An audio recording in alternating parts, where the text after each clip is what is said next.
But it really was that there is a value to designing things well, not just to go, okay, this is a substation, it's just a concrete box with a transformer in.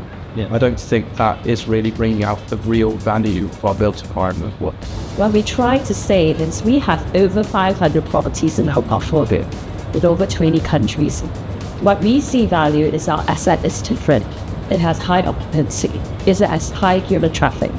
It has usable space that is used all the time. Yeah, so when we make an investment, we will then set out goals for that company. So we would then say, look, these are where we expect you to be in 12 months, in 36 months, and in 5 years, etc. Right? And so, and that's often what we used to get a couple of years ago when we first started to push the GRESB. Now we're trying to move to FREM, which it is arguably. But so then we would say, we need you to be reporting. It doesn't matter if the store is poor, right? Yeah. But it's about your progression and how you're leading it forward.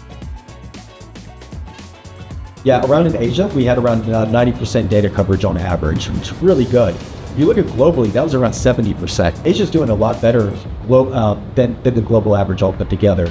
If you also look at that, it's improving each year. First and foremost, the embodied carbon, which everyone talks about. A large reason why I say that is because we feel it's very much out of our control right now. Getting all our suppliers to kind of provide us that information, and how do you know they're all being assessed on the same benchmark? That's a difficulty that we face. So that's the first thing, without going into too much detail.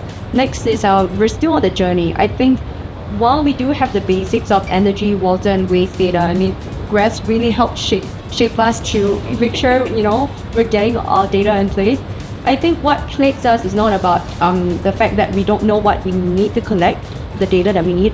It's about the three things of incompleteness of data, data that I don't know whether it's accurate or not, and quality of data. The quality of the data, and the last one would be I think the granularity of it. When we talk about embodied carbon, I tried to teach my students, I was just on reviews this morning on it, to have about 80% resolution, meaning the data for a design point of view, you just need to be 80% good, at least when you're doing your first initial design. So you don't need too much data, just some key points, right? And the second thing is when you're in practice, it's specification. So we've done all the forensics of the materials that were done in these adaptive reuse, which I help champion. And for instance, aluminum, not all aluminum is equal. And the EPD is just telling you a number. You need to know how to read that number. It doesn't mean that if you have an EPD, you are green, you are a great product.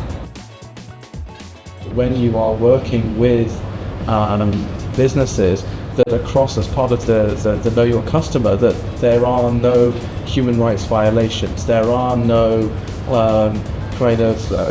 human trafficking, arms things. If we didn't do that, we wouldn't have a license to operate in any of the markets that we're in. So we do kind of do that. In the built environment specifically, what sort of mindset shifts are still required to keep this progressing? Understanding that something has been done before to de-risk an idea is key, I think, to sort of letting design teams be a little bit more expansive and express all their thinking, let clients be a little braver on what they do. I understand everybody wants everything in, but doesn't want to pay a slight premium, and that's the reality, right? Somebody has to pay the premium, and who is it? So my only ask, and it's a mindset change, but it will really help us all. If really the end user who we're building this for and enjoying this would accept a little more inconvenience and a little higher cost, we promise to make it not hurt that much, but really kind of pay for it. Otherwise, everybody will try our dark best, right? Within the same cost, still fit. You have to follow the money. Like I said, if companies are following the money, then people's mind change. Once the mind changes, then their strategies change, and everything follows that. I think I'm just going to keep it extremely short, which is the mindset shift needed is we just need to stop treating buildings like fast fashion. They last for a very long time. The value that the built environment has on us as individuals, on society at large, and the respect that they need